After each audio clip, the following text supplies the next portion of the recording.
కరీంనగర్లోని సాయి మహాలక్ష్మి గార్డెన్ రేకుర్తిలో Viksit Bharat guarantee for Rozgar and Ajeevika mission Gramin చట్టం 2025పై జిల్లా స్థాయి సమావేశం నిర్వహించారు.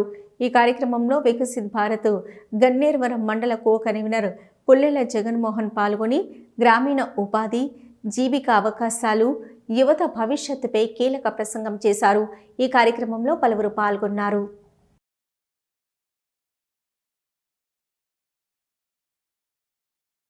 రాష్ట్రం పంచుకోవాలి. ఇప్పుడు ఆ ఫైనాన్షియల్ బర్డెన్ ను ఇప్పుడు 60-40కి చేసింది. 60% కేంద్రం పంచుకుంటుంది, 40% రాష్ట్రం పంచుకుంటుంది. దీనివల్ల ఏమవుతుందంటే రాష్ట్రం కూడా పెట్టుబడి డబ్బులు పెట్టాల్సిన పరిస్థితి వస్తుంది.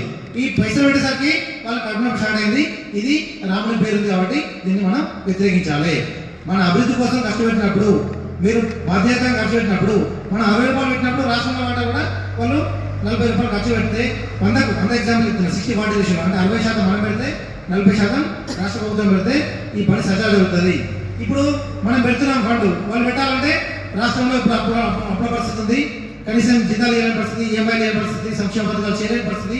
ఇటువంటి 100 హామీలు ఇచ్చారు వాళ్ళు, 420 హామీలు, 2500 మహిళలకు అన్నారు, ఆటోలకు అన్నారు, ప్రతి ఒక్కరు పెట్టారు. అసలు రానున్నట్టు లేనట్టు వేసి అసత్య హామీలు ఇచ్చి మనకు ప్రభుత్వంలో వచ్చారు. కాబట్టి ఇప్పుడు మళ్ళీ స్కీమ్ నడవాలంటే వాళ్ళు